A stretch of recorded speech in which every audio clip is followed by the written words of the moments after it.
Hello everyone, welcome back to our channel English माध्यम के platform पे मैं हूं आपकी एडुकेटर प्रियंका ठाकुर और हम सॉल्व कर रहे हैं editorial based practice exercise. Start करते हैं आज का session with thought of the day, that is the expert in anything was once a beginner.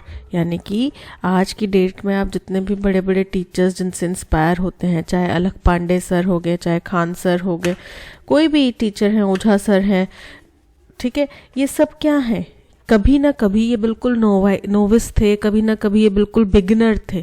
ये प्रैक्टिस से, इतने सालों के अथक प्रयास से, बिना रुके टुके जो ये करते हैं, जो काम ये करते हैं, जो पढ़ाने का इनका एक्सपीरियंस है, इतने सालों का अभ्यास है, उसकी वजह से आज ये इतने जाने माने और इस मुकाम तक पहुँचे कि आप सब लोग इनको रिकॉग्नाइज करते हैं।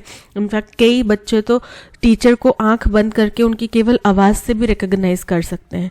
और वो कैसे कर सकते हैं? क्योंकि अब जैसे हम लोग यूट्यूब पे जो लेक्चर दे रहे हैं या हमारे जो शीतल सोनी मैम लेक्चर दे रहे हैं टेलीग्राम चैनल पे, तो हम दोनों आपको विजिबल नहीं है। वो ऑडियो फॉर्म में देते हैं, मैं वीडियो फॉर्म में, बट वीडियो फॉर्म में मेरी शक्ल आपको दिखाई नहीं देती यहाँ पे लेक्चर देते टाइम, बट आप मेरी आवाज़ रिकॉग्नाइज कर पा रहे हैं, आप शीतल सोनी मैम की आवाज़ रिकॉग्नाइज कर पा रहे हैं। बाकी जो टीचर्स हैं, आप उनको आंख बंद करके भी उनका लेक्चर अगर सुन रहे होंगे तो भी आप उनको पहचान सकते हैं कि कौन से टीचर का लेक्चर हम सुन रहे हैं। ठीक है, तो ये क्यों है? बिकॉज उन लोगों ने अपने आप के लिए इतना बड़ा मकाम हासिल कर लिया है, मेहनत से, निरंतर प्रयास से, हर दिन प्रैक्टिस से। ठीक है, ऐसा नहीं है कि वो आज इतने जाने माने, इतने फेमस टीचर्स हो चुके हैं, प्रसिद्ध हो चुके हैं, तो वो आज वापस जाके अपना होमवर्क नहीं करते, जब नेक्स्ट डे का उनको लेक्चर तैयार करना है उसके लिए वो पढ़ते नहीं। ऐसा नहीं है, वो पढ़ते हैं। कुछ चेंजेस हर पल कहीं ना कहीं कुछ ना कुछ चेंजेस, परिवर्तन आ रहे हैं, वो अपने आप को अपडेट करते हैं, अपने टीचिंग स्टाइल को अपडेट करते हैं। इस वजह से वो एक्सपर्ट बन पाए हैं। तो वो भी कभी ना कभी बिगिनर थे। हो सकता है जब फर्स्ट लेक्चर उनमें से किसी ने भी दिया हो तो वो ऐसे अटक रहे हो, ऐसे कर रहे हो, अटक रहे हो, नहीं दे पा रहे हो, या हो सकता है उनका फर्स्ट लेक्चर इतना प्रभावशाली ना रहा हो, लेकिन इतने सालों के अथक प्रयास से, मेहनत से, परिश्रम से वो आज इस फील्ड में एक्सपर्ट बन पाए हैं। तो आप लोग भी, आप में से कई बच्चे बोलते हैं कि मैम हमें अभी नहीं आ पा रहा, हमें रीडिंग कॉम्प्रिहेंशन में प्रॉब्लम हो रही है या फिर हमें ग्रामर में प्रॉब्लम हो रही है। आप प्रैक्टिस करो, मॉक टेस्ट। ये जो देखो, आपकी सबसे बड़ी वीकनेस क्या है कि आप सीधा आ जाते हो यूट्यूब पे लेक्चर को समझने के लिए। आपको मैंने 1000 बार बताया है, आप पहले पीडीएफ डाउनलोड करो, पीडीएफ को खुद सॉल्व करो। जब तक आप खुद से सॉल्व नहीं करोगे, आप सिर्फ स्पून फीडिंग करवा रहे हो मुझसे। आप जो मैं आपको पढ़ा रही हूँ बस वो सुन रहे हो, आप उसको समझ नहीं रहे हो।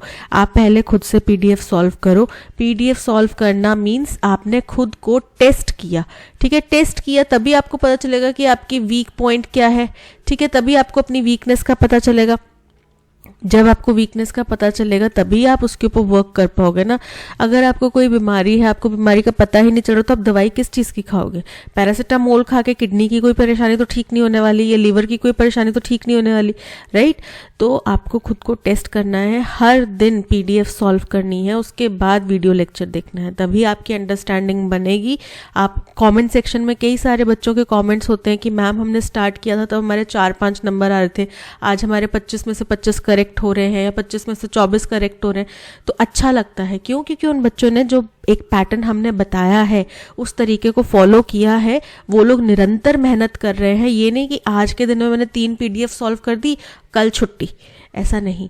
हर दिन मेहनत करनी पड़ेगी, हर दिन समझना पड़ेगा, तब जाके आप उस फील्ड में एक्सपर्ट होंगे या इस काबिल बन पाएंगे कि आप एग्जाम क्वालिफाई कर पाएंगे। कंपटीशन बहुत है। अब देखो, यही यूट्यूब का लेक्चर हजारों बच्चे देख रहे हैं, ठीक है, और टीचर्स हैं उनके लेक्चर्स देख रहे हैं हजारों बच्चे। आप, वही तो आपके कंपटीशन है।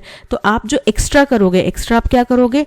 कंटिन्यूअस, अपने एफर्ट्स कंटिन्यूअस रखोगे, वही आपके काम आएंगे। ठीक है, चलिए स्टार्ट करते हैं reading comprehension and practice exercise for SSC CGL 2024। The government is moving on it's ambitious semiconductor plans. आपको पता है भारत सरकार ने सेमीकंडक्टर के लिए एमओएम साइन करा है, डील साइन करी है कुछ, राइट? और उसके लिए वो क्या दे रहे हैं? सब्सिडी भी दे रहे हैं। ठीक है, 50% की सब्सिडी उनने इंट्रोड्यूस करी है कि अगर कोई कंपनी यहाँ पे इंडस्ट्री लगाती है, फैक्ट्री सेटअप करती है, तो उनको सेटअप करवाने के लिए जो सपोज करो अगर 1 करोड़ का इन्वेस्टमेंट वो करें तो 1 करोड़ उसमें से हम देंगे या फिर 50 लाख हम देंगे, ऐसा कुछ प्लान है कि 50% उनको सब्सिडी दी जाएगी। तो बोल रहे हैं कि अब हम इसके ऊपर आगे और मूव ऑन कर रहे हैं, मतलब आगे बढ़ रहे हैं, जो बहुत ही महत्वाकांक्षी सेमीकंडक्टर प्लान है सरकार का उसके ऊपर। कैसे पता चला ये? On Thursday the union cabinet approved 3 chip projects worth rupees 1.26 lakh crore. क्योंकि थर्सडे को यूनियन कैबिनेट ने, केंद्र सरकार ने क्या किया, 3 चिप प्रोजेक्ट्स को स्वीकृति दे दी जिनकी कीमत, टोटल लागत जो है 1.26 लाख करोड़ है। ठीक है, these include India's first semiconductor fabrication plant, और इनमें से हिंदुस्तान का पहला खुद का फैब्रिकेशन प्लांट भी है जो कि टू बी सेटअप इन ढोलेरा, जो कि ढोलेरा गुजरात में सेटअप किया जाएगा by the Tata group. Tata group बहुत ही बड़ा ग्रुप है, लगभग हर फील्ड में ये इन्वॉल्व है, चाहे कार मैन्युफैक्चरिंग हो, चाहे आईटी सेक्टर हो, चाहे जो मर्जी फील्ड हो उसमें ये इन्वॉल्व है। खाने पीने में टाटा सॉल्ट वगैरह, लोहे में टाटा सरिया, ये सब चीज़ों में इन्वॉल्व है और बहुत ही सोशल वर्क्स भी करते हैं। The project which has been set up in the partnership with Taiwan-based power chip semiconductor manufacturing corporation. ये जो प्रोजेक्ट है, कौन सा प्रोजेक्ट? जो पहला सेमीकंडक्टर फैब्रिकेशन प्लांट जो कि टाटा द्वारा लगाया जाएगा, ये पार्टनरशिप में चलेगा।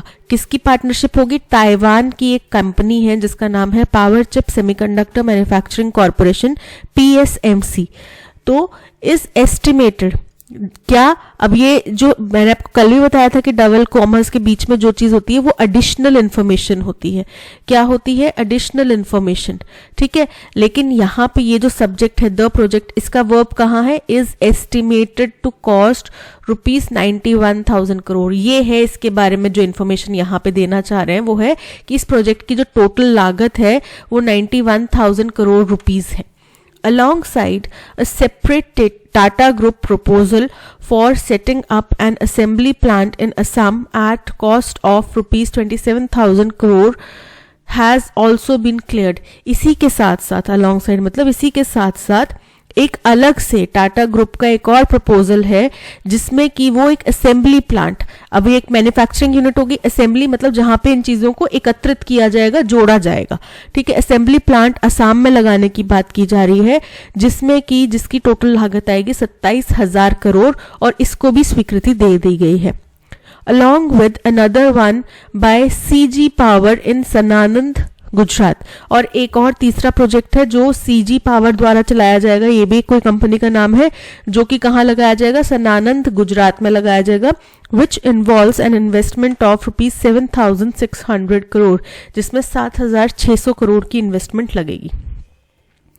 These projects follow the government's approval in June last year of Micron Technologies Assembly and Test Facility in Gujarat। बोल रहे हैं कि ये जो प्रोजेक्ट्स हैं ये क्या कर रहे हैं? ये सरकार की जो स्वीकृति दी गई थी पिछले साल जून में माइक्रोन टेक्नोलॉजी की असेंबली और टेस्ट फैसिलिटी लगाने की गुजरात में, उसके बाद आए हैं।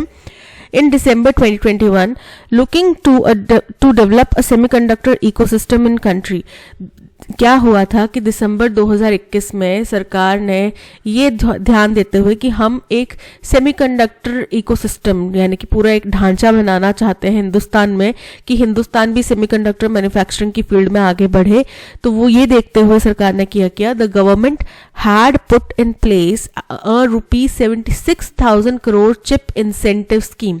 सरकार ने 76,000 करोड़ की चिप इंसेंटिव स्कीम निकाली, announcing incentives for every part of supply chain including electronic components, सब असेंबलीज एंड फिनिश्ड गुड्स, जिसमें सरकार ने बोला कि चिप मैन्युफैक्चरिंग की फील्ड का कोई भी हिस्सा हो।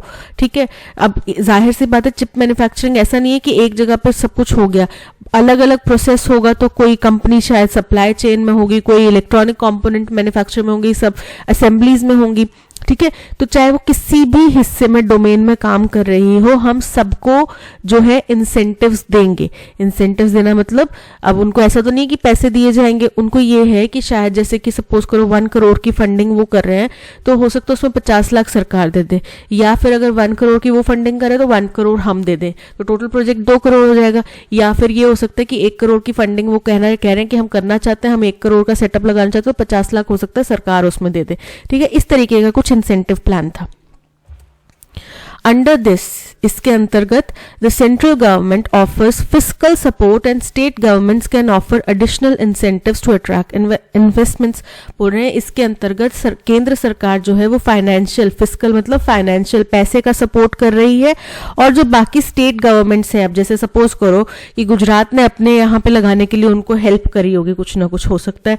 एक पहले बात चल रही थी कि कोई पावर प्लांट है जो बंद पड़ा है, उसकी फैक्ट्री जो मतलब जो कोल वाला पावर प्लांट होता है वो बंद पड़ा है, और उसकी जो सेटअप है, फैक्ट्री सेटअप है, वो एक कंपनी को देने की बात की जा रही थी। बीच में ये खबर थी, फिर शायद वो डील कैंसिल हो गई थी या कुछ हुआ था, बट मुझे अभी क्लियरली याद नहीं है।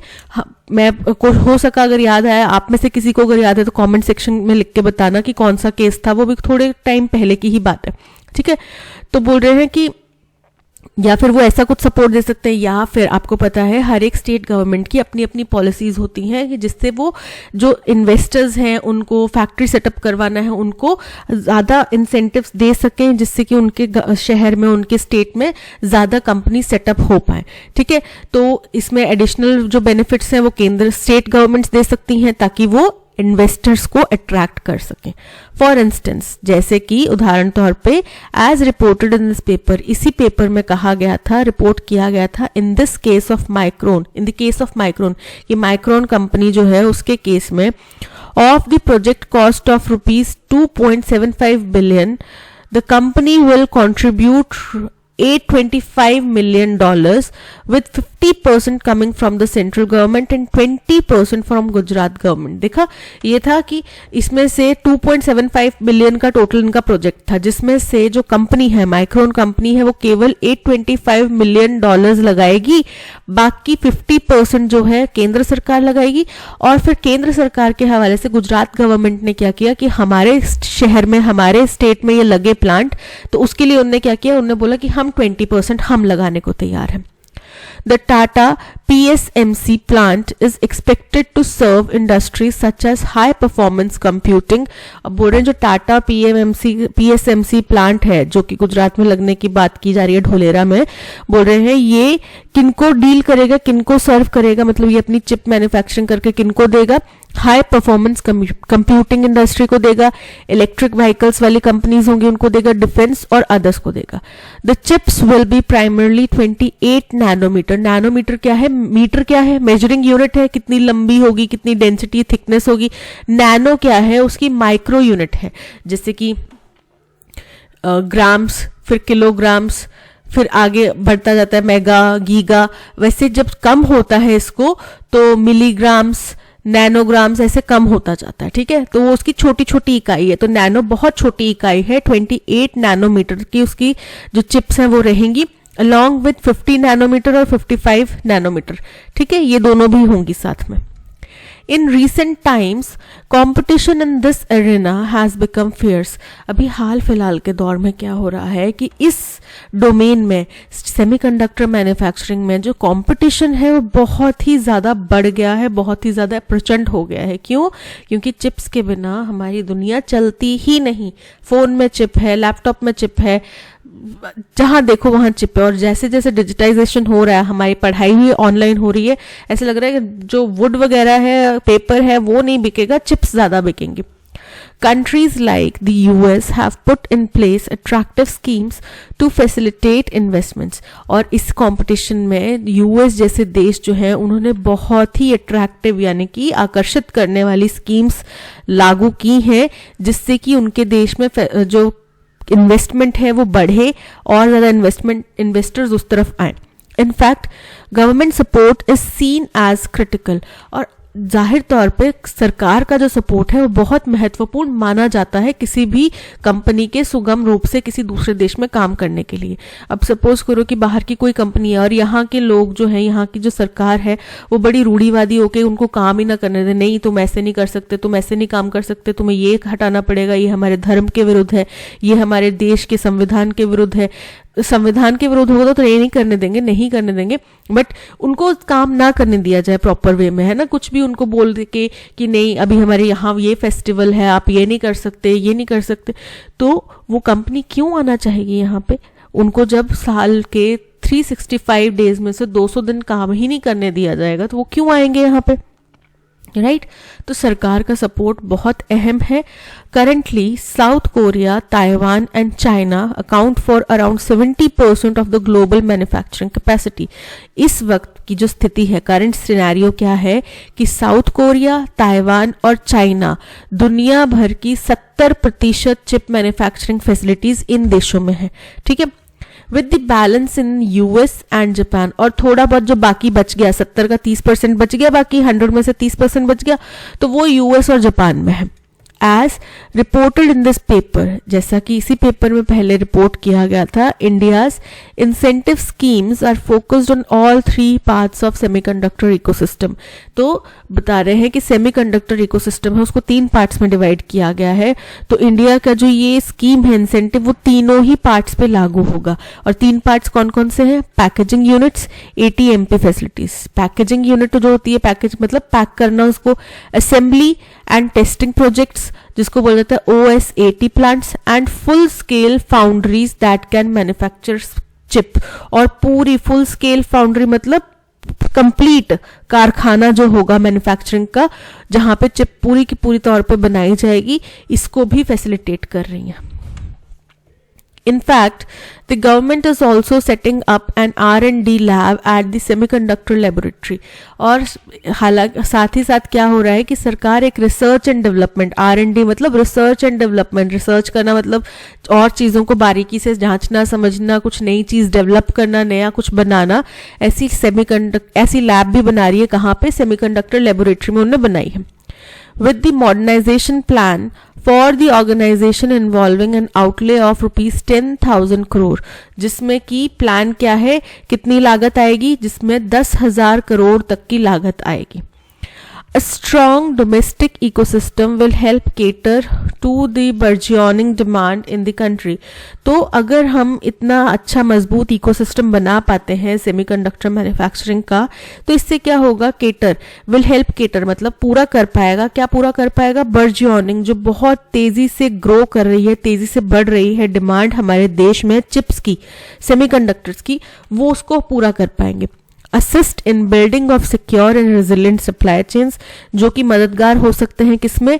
सिक्योर, भरोसेमंद, सेफ और रेजिलिएंट यानी कि मजबूत सप्लाई चेन बनाने में हो सकता है। While reducing reliance on some the importance of, और कुछ और चीजों में हमारा जो निर्भरता है उसको कम कर देगा ये, the importance of which has become apparent during periods of geopolitical uncertainty, और जिसका महत्व हमें उस दौर में समझ में आया जब दुनिया भर में कुछ जियोपॉलिटिकल कन्फ्लिक्ट्स हमें देखने मिल रहे हैं। रशिया यूक्रेन वॉर हो गया, इजराइल पैलेस्तीन वॉर हो गया, इजिप्ट और गल्फ कंट्रीज के बीच में आपस के जो संबंध है वो हो गए। तो इस समय पे हमें पता चल रहा है कि सेमीकंडक्टर जो मैन्युफैक्चरिंग है वो अपने देश में भी करनी चाहिए, क्योंकि अगर कहीं पे भी इस तरीके के अपस्केलिंग हुई, जो मेजर कंट्रीज हैं बनाने वाली, जैसे ताइवान, साउथ कोरिया और चाइना के साथ तो हमारी वैसे ही नहीं बनती है, तो अगर अपस्केलिंग कहीं पे भी और ऐसी होती है जहां पे ऐसे विवाद बढ़ते हैं, तो हमें सफर ना करना पड़े, हमारे देश में सेमीकंडक्टर्स की कमी ना हो, हमें दूसरे देश से इंपोर्ट करने में कोई दुविधा ना हो, तो उसलिए ये करना जरूरी है। और एक अपॉर्चुनिटी भी है, फैक्ट्री सेटअप करेंगे, हमारे देश के लोगों को एम्प्लॉयमेंट भी मिलेगा, हमारे देश में पैसा आएगा, फॉरेन करेंसी या इन्वेस्टमेंट आएगा, ठीक है, तो फायदा हमारा ही है। The government is providing support at a fiscal and regulatory level.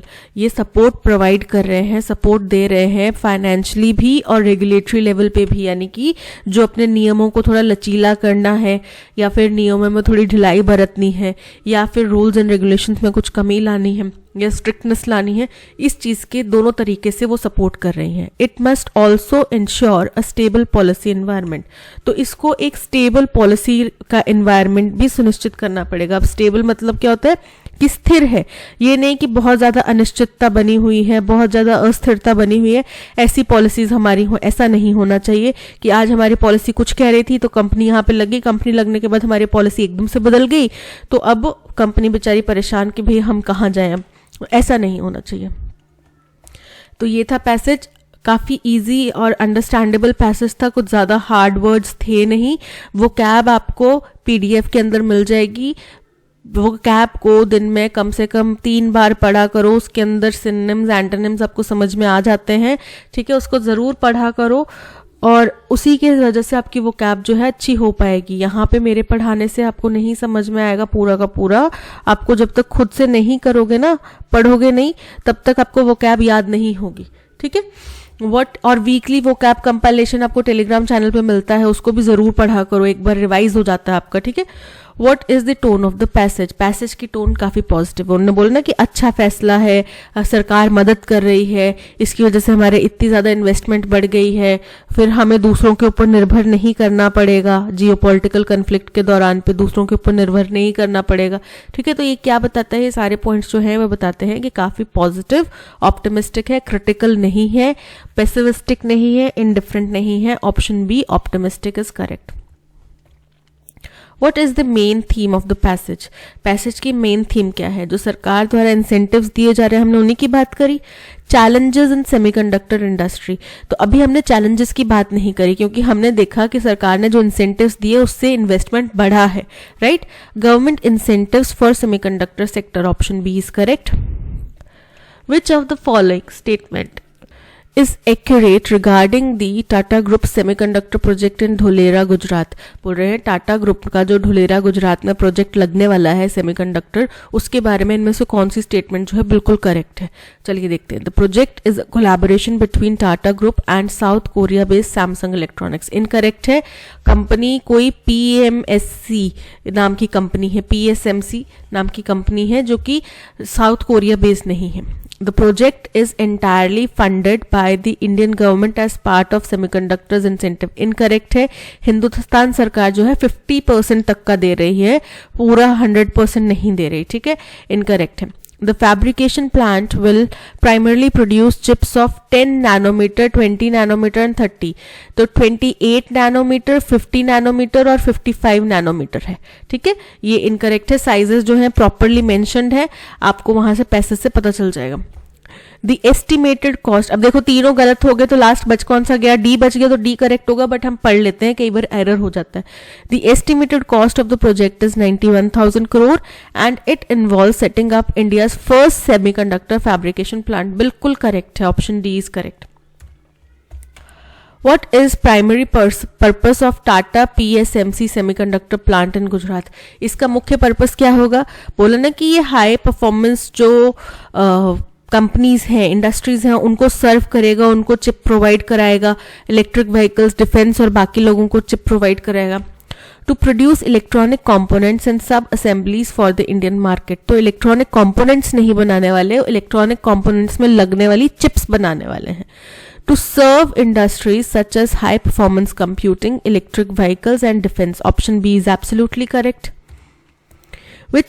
What is the focus of India's incentive schemes in the semiconductor ecosystem? कि क्या मुख्य केंद्र है, किसके ऊपर मुख्य फोकस है हमारे सेमीकंडक्टर इकोसिस्टम की इंसेंटिव स्कीम के ऊपर? तो वो जो है तीनों ही यूनिट्स, चाहे किसी भी चीज में काम कर रहे हो, चाहे पैकेजिंग हो, असेंबली हो, फुल कारखाना हो, सबको फंडिंग देंगे, सबको इंसेंटिव देंगे। Only on full scale foundries that can manufacture chips, तो केवल फुल स्केल जो कारखाने हैं उनको नहीं मिलेगा। On packaging units, assembly and testing projects and full scale foundries. Option B is correct, कि सबको इस फील्ड के किसी भी पार्ट में शामिल हो कंपनी, उसको मिलेगा, ठीक है। Option B is correct.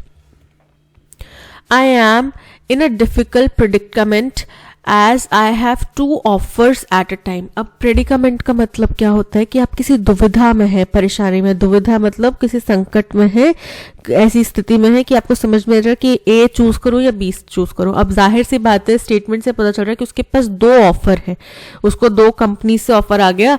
एक बोल रही है कि हम 7 लाख देंगे, दूसरी बोल रही है हम 7 लाख देंगे, एक दूसरी बोल रही है हम 7,20,000 देंगे। पर एक बोल रही है कि आपको सिर्फ 9 to 5 काम करना है, दूसरी वाली बोल रही है आपको 9 to 7 काम करना है। तो वो 20,000 एक्स्ट्रा दे रहे, तो 2 घंटे एक्स्ट्रा काम करवा रहे हैं। अब वो दुविधा में फंसा हुआ है कि क्या करे, राइट। तो उसी दुविधा को सिनोनिम बताना है। डिलेमा का मतलब भी होता है दुविधा, संकट, कुछ ऐसी स्थिति जिसमें आप बीच में फंस गए हैं, ठीक है। सक्सेस मतलब सफलता, ऑफर मतलब कुछ आपको प्रस्ताव दिया गया है, एडवांटेज मतलब लाभ। तो यहाँ पे option A dilemma is correct. The murder of a king, sacrilege, sacrilege का मतलब होता है किसी पवित्र चीज का अपमान करना। रिबेल मतलब विद्रोही, रेटिक्यूल मतलब होता है छोटी सी हैंडबैग, ठीक है। अब बात आ गई रेजिसाइड। रेजिसाइड का मतलब होता है राजा की हत्या करना, killing of, murder of a king, regicide.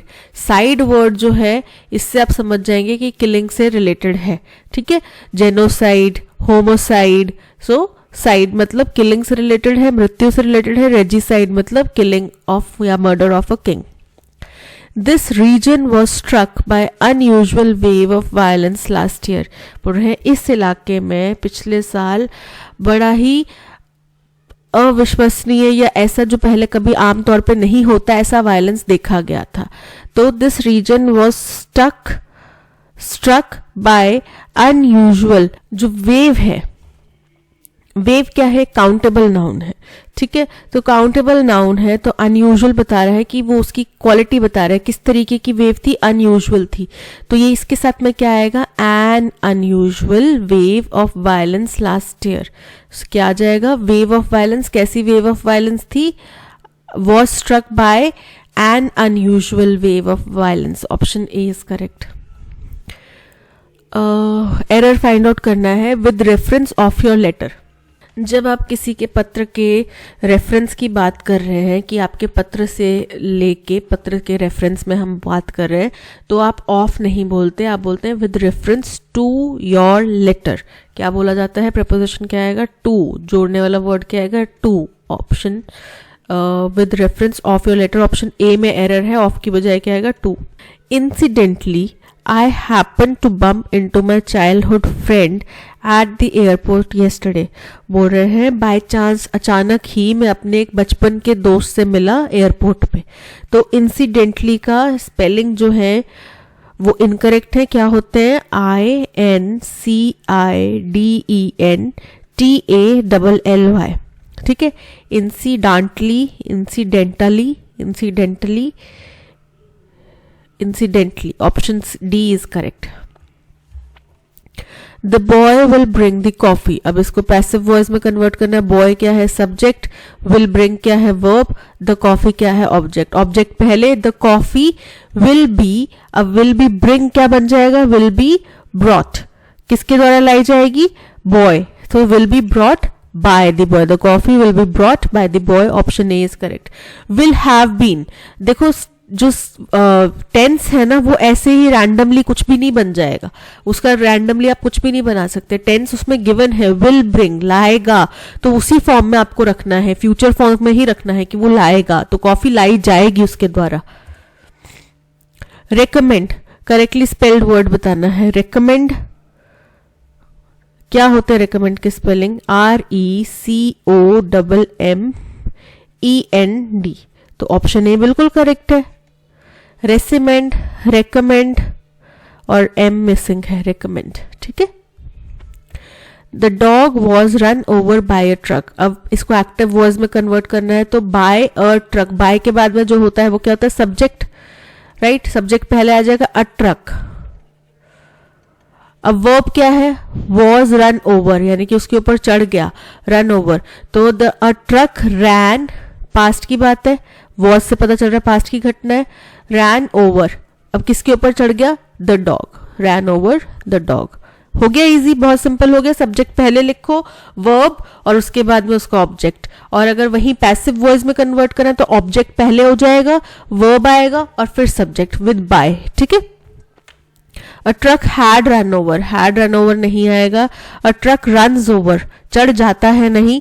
A truck has run over, a truck ran over, option D is correct.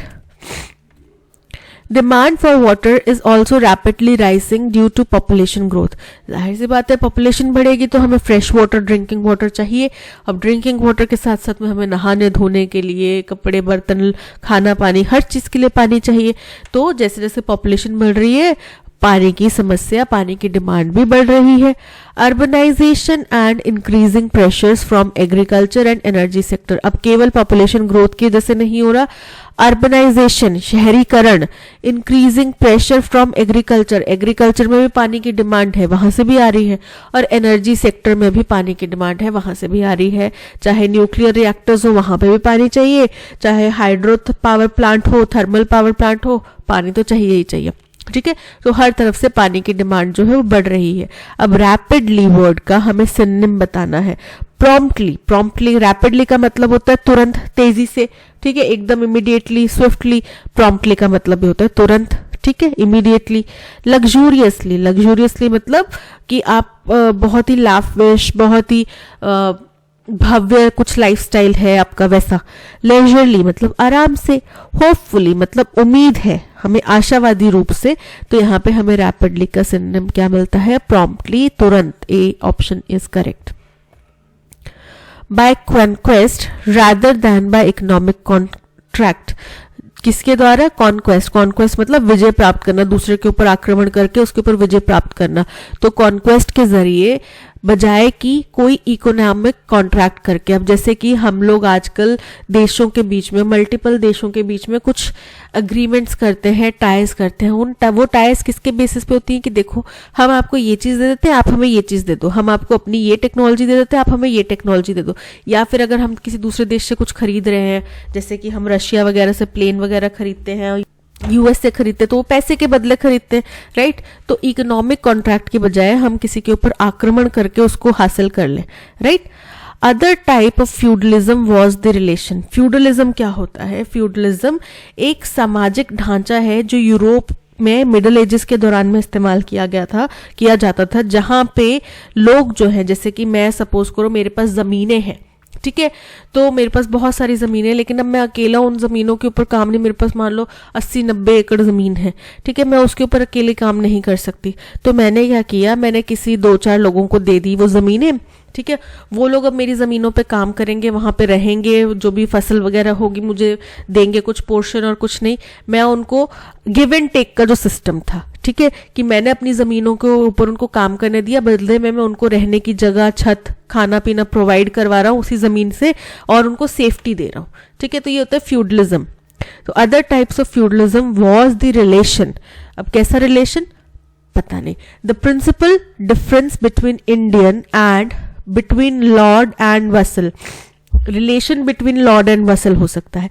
तो जो मुख्य डिफरेंस है, एक महत्वपूर्ण डिफरेंस है इंडिया और दूसरे अदर टाइप ऑफ फ्यूडलिज्म, दूसरे तरीके के जो फ्यूडलिज्म है, फ्यूडलिज्म मतलब सिस्टम्स है जमीन के ऊपर मालिकाना अधिकार और उसके ऊपर काम करने वाले लोगों के बीच में, बिटवीन किसके relation, was the relation between lord and vassal. Lord क्या हो गया? एक जमीन का स्वामी, और एक जागीरदार यानी कि उसके जमीन के ऊपर काम करने वाला जो व्यक्ति है, उसके बीच में जो डिफरेंस है, एस्टैब्लिश्ड इन दिस केस, जो कि इस केस में बनाया गया है बाय कॉन्क्वेस्ट, कि वो आक्रमण करके उनको जीत कर बनाया गया है, rather than by economic contract, बजाय कि हमारे बीच में कोई समझौता हुआ है कि मैं आपको इतनी फसल दूंगा, आपके खेत में इतना पैसे, इतना काम करूंगा तो मुझे इतना पैसा मिलेगा। उसकी बजाय वो जीत के मैंने दूसरे के ऊपर विजय प्राप्त करके हासिल किया। तो हमें समझ में आ गया कि the principal difference between India वाला जो है, ये हमारा फर्स्ट स्टेटमेंट है। सी हमारा फर्स्ट स्टेटमेंट होगा। ऑप्शन ए में बी फर्स्ट स्टेटमेंट है, इनकरेक्ट है। ऑप्शन सी में बी फर्स्ट स्टेटमेंट है, इनकरेक्ट है। डी में सी है, बी में सी है। सी के बाद में आएगा किसके बीच में डिफरेंस बता रहे? Indian and other types of feudalism. तो बी हमारा सेकंड स्टेटमेंट होएगा। यहां पे भी बी है, यहां पे भी बी है। इसके बाद में relation between lord and vassal. D हमारा थर्ड स्टेटमेंट होगा यहाँ पे, ए हमारा थर्ड स्टेटमेंट है incorrect, option B is correct. We should be together to fight any danger, हमें किसी भी मुसीबत का सामना करने के लिए एक साथ होना चाहिए, otherwise separately we won't be able to fight, अगर हम अलग अलग हो गए तो हम शायद लड़ नहीं पाए। तो क्या होता है, united we stand, divided we fall. उदाहरण भी दिया जाता है कि लकड़ी की एक टुकड़ा है उसको आप आसानी से तोड़ सकते हो, लेकिन वही लकड़ी के टुकड़ों का गुच्छा है तो उसको आप नहीं तोड़ सकते, यानी कि united we stand, divided we fall. Nothing ventured nothing gained, कुछ पाया नहीं कुछ खोया नहीं, ठीक है, यानी कि कुछ रिस्क नहीं लिया तो आप कुछ पाओगे भी नहीं ना कुछ खो पाओगे। A full purse makes the mouth speak, यानी कि जो लोग बहुत ज्यादा पैसा होता है, बहुत ज्यादा पावर होती है, वो लोग बड़े कॉन्फिडेंट होते हैं। United we stand, divided we fall, option C is correct. Well begun is half done, अच्छी शुरुआत मतलब आधा रास्ता तय कर लिया। So option C, united we stand, divided we fall. One who is new to some trade और profession, कोई ऐसा व्यक्ति जो किसी भी ट्रेड में, किसी भी कार्य में, किसी भी संस्था में, प्रोफेशन में नया हो, उसको बोला जाता है novice.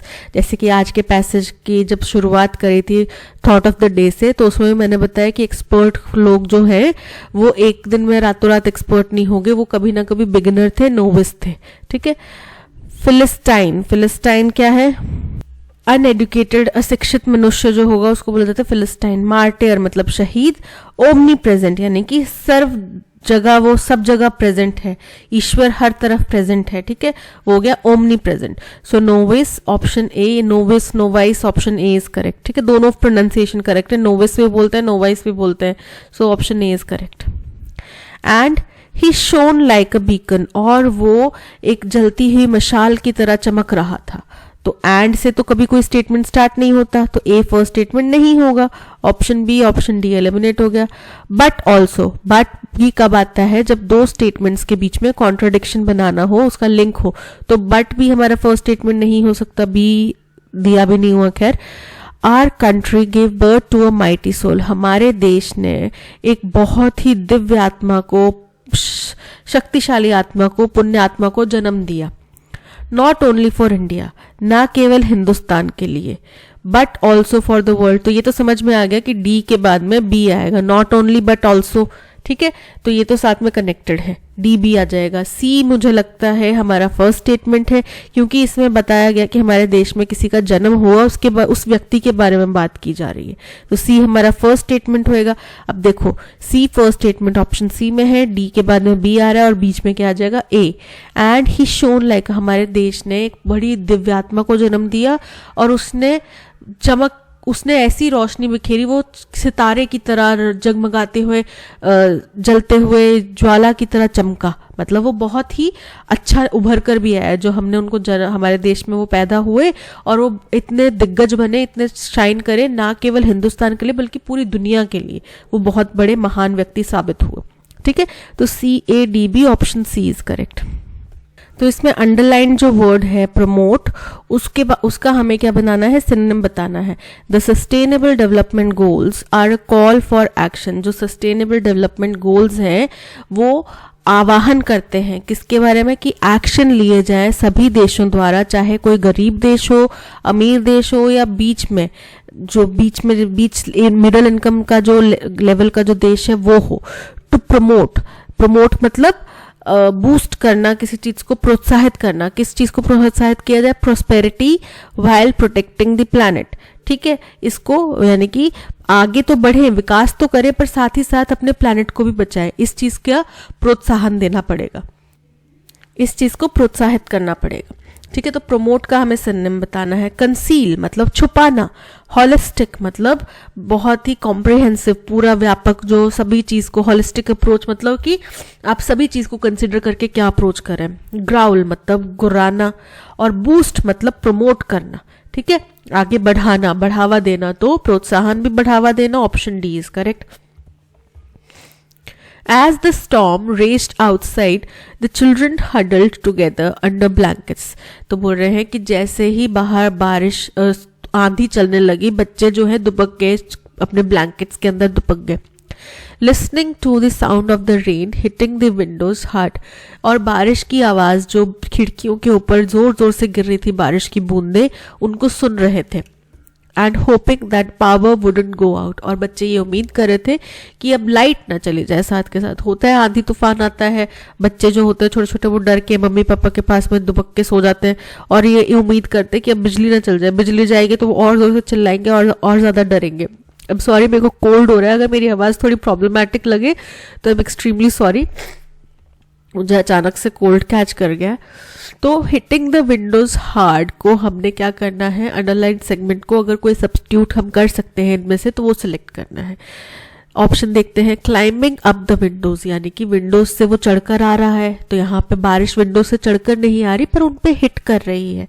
Setting of the window, setting of the window भी करेक्ट नहीं है। Pounding against the Windows, pounding against the Windows का मतलब क्या होता है कि वो जोर से जो है बारिश जो जोर जोर से खिड़कियों पे बज रही है, जोर जोर से खिड़कियों पे गिर रही है। So option C is correct. Beating of the window, वो खिड़कियों को मार नहीं रही, पीट नहीं रही, लेकिन खिड़कियों के ऊपर जोर जोर से हिट कर रही है। ठीक है, so option C is correct. Once king Krishnadeva Raya, बोल रहे एक बार एक राजा जिनका नाम कृष्णदेव राय था, dash a parrot, had a parrot होगा उनके पास था। ठीक है, बिलोंगिंगनेस बता रहे हैं, हैड जो है वो बिलोंगिंगनेस बताएगा। अब हैज और हैव इसलिए नहीं इस्तेमाल होएगा जो क्योंकि वो इस टाइम प्रेजेंट टाइम की बात नहीं कर रही। हैज हैव प्रेजेंट टाइम के बताएगा, लेकिन हैड क्या पास्ट की बताएगा। तो एक बारी की बात है, एक राजा के पास एक तोता था, तो था बोला मतलब पास्ट की बात है। तो once king Krishnadeva Raya dash a parrot of which he was excessively found, जो कि उनको बहुत प्यारा था। He kept it in a silver cage, वो उसको एक चांदी के पिंजरे में रखते थे। And fed it fruits and nuts and anything else the bird asked for, और उसको हर फल फूल जो भी वो चाहता था वो खिलाते थे। The parrot longed for freedom and often asked for it. तो जो पक्षी था, तोता था, वो हमेशा आज़ादी की कामना करता था और वो उनसे बोलता भी था कि मुझे आज़ाद कर दो। But the king would also always reply, लेकिन राजा हमेशा एक ही जवाब देते थे, ask for anything else, कुछ और मांग लो। One day the parrot said to the king, एक दिन जो तोता है उसने राजा से कहा, give me freedom and I will give you 3 dash advice that could be of great benefit to you. बोल रहे हैं कि एक दिन तोते ने राजा से कहा कि आप मुझे मेरी आज़ादी दे दो और मैं आपको 3 ऐसी एडवाइस दूंगा। अब किसी तरीके की एडवाइस है, ठीक है, एडवाइस की क्वालिटी यहाँ पे बताई जाएगी। ठीक है, दैट कुड, जो कि आपके लिए बहुत ज़्यादा लाभकारी हो सकती हैं। ठीक है, अब एडवाइस हमेशा जो है, क्योंकि एडवाइस जो है आप उसको काउंट नहीं कर सकते, तो जब उसकी नंबरिंग बतानी है तो 3 पीसेस ऑफ एडवाइस होगा। राइट, पता है ना ये चीज़ की एडवाइस जो है आप उसको काउंट नहीं कर सकते। तो 3 अगर आपने नंबर लिखा है साथ में तो क्या बोलेंगे, 3 pieces of advice, a piece of advice, a piece of information. Right, that could be of great benefit to you, जो आपके लिए बहुत कारगर साबित हो सकती है, बहुत लाभकारी साबित हो सकती है। The king loved the parrot but he loved money dash, हालांकि राजा को तोते से बहुत प्यार था, लेकिन जाहिर सी बात है राजा है, पैसा ज्यादा प्यारा होगा। ठीक है, the parrot said, never believe everything that is told to you, पहली एडवाइस उन्होंने दी कि कभी भी हर उस चीज पे विश्वास मत करो जो आपको बताई जाए। What you don't know is that I have 2 priceless gems in my stomach, said the bird. आपको जो नहीं पता वो ये है कि मेरे पेट में 2 बहुमूल्य जेम्स हैं। तोते ने कहा, 2 priceless gems, echoed the king. क्या 2 अनमोल रत्न? ऐसा किंग ने दोबारा उस बात को रिपीट करा, एको करा। ओह, what a fool I was to set you free. बोल रहे हैं, अरे मैं कितना बेवकूफ था कि मैंने तुम्हें आज़ादी दे दी। I regret this for the rest of my life, अब मैं पूरी जिंदगी इस बात का अफसोस करूंगा। Dash I dash you never to grieve over losses, but here you are grieving over losing me.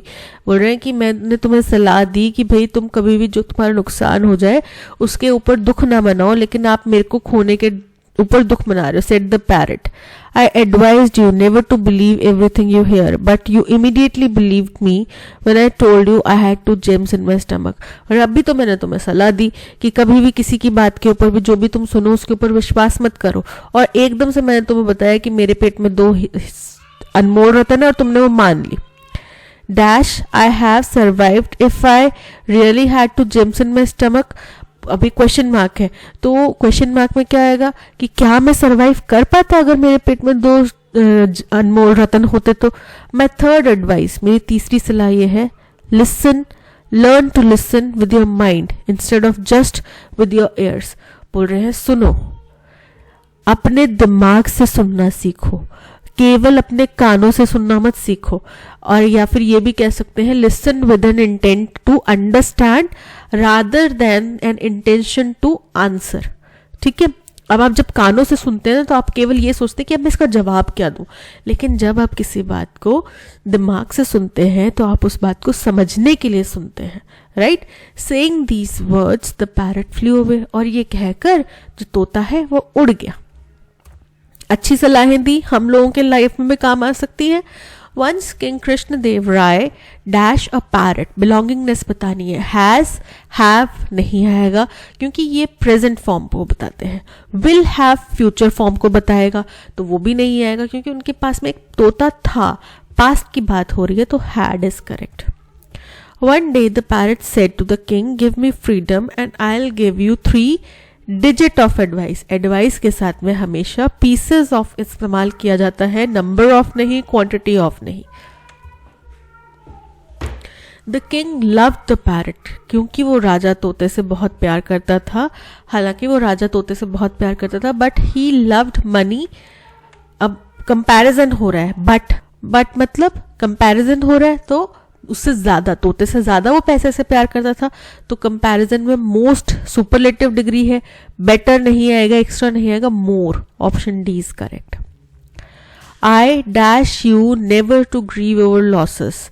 I have advised you, I advised you. तो उसने सलाह दी ना, हैव नहीं आएगा. क्या? क्योंकि प्रेजेंट फॉर्म हो जाएगी. क्या आएगा? आई एडवाइज्ड यू. अभी तो मैंने तुम्हें सलाह दी थी कि, तो वो सलाह ऑलरेडी दे चुका था कि जो भी आपने किया उसके ऊपर दुख ना मनाओ. So option B is correct. Dash I have survived if I had 2 gems. Had है तो बोल रहे हैं कि अगर मेरे पेट में 2 रत्न होते तो could I have survived if I had 2 gems in my stomach.